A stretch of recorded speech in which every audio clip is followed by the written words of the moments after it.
Robert Jenrick keeps showing not only that he doesn't do his homework, but that he is extremely young and ill-prepared. And this isn't to say that Kemi Badenoch would be any better. I think plague on both your houses in many ways. But now he's posted a Twitter picture of himself with Penny Mordaunt saying, I'm offering a unified party, a plan, policies, people, and Penny.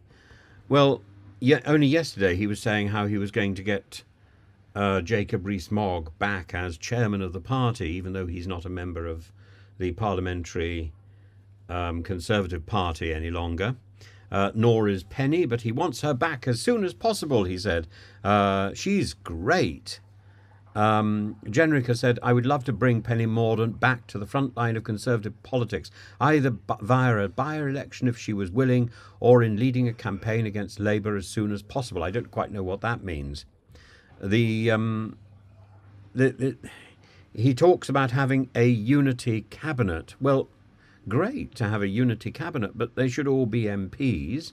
They should all be elected, or if not, they should be members of the House of Lords. As far as I know, Penny Mordaunt is neither elected nor a member of the House of Lords, and nor, apparently, does she seem to have given her approval to this.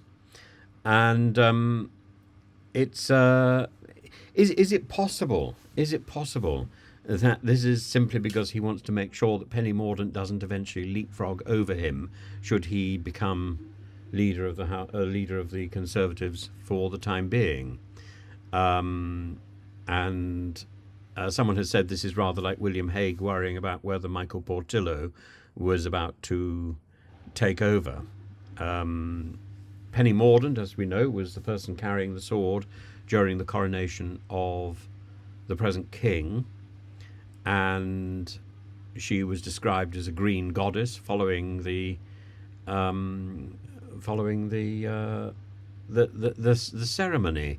She twice ran herself for the Conservative Party leadership, and again the black arts of various people like Michael Gove were present, trying to anticipate who was going to be in the final group. It ended up being Liz Truss versus Rishi Sunak twice, and this time again a choice of a choice of two non-entities, and neither is capable of unifying nor taking the Conservative Party forward. Political parties fail, and political parties can rise again, but the party that is earmarked to be His Majesty's loyal opposition should actually do its job. And taking 3-4 months out to once again navel gaze and elect its own leader, rather than doing its proper job, rather than focusing on holding the government to account, is a scurrilous display of self-interest. And it's not that the Conservatives have done this once. They've done it 3 or 4 times now in the last few years since Brexit. And each time ends up with a greater disaster.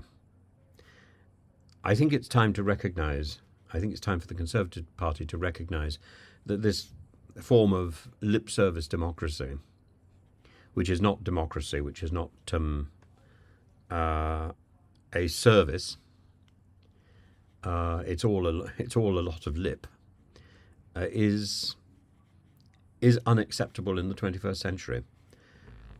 Either we have to have proper primaries, which are open to everybody, or we have to get rid of this nonsense of election by a very small group of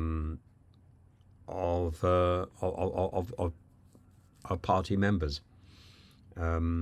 I think, frankly, the election of a leader by a political party should be done by the political party in power, by the elected members, who at least know what they're doing.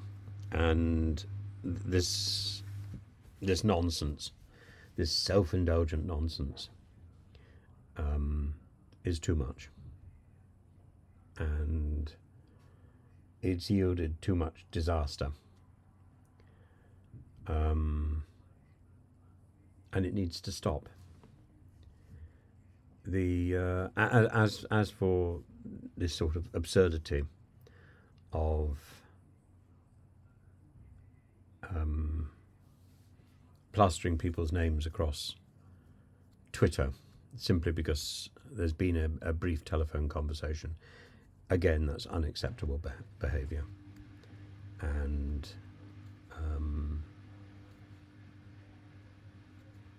both Jenrick and Badenoch, they need to recognise that they're not up to the job. Bow out and find somebody who is.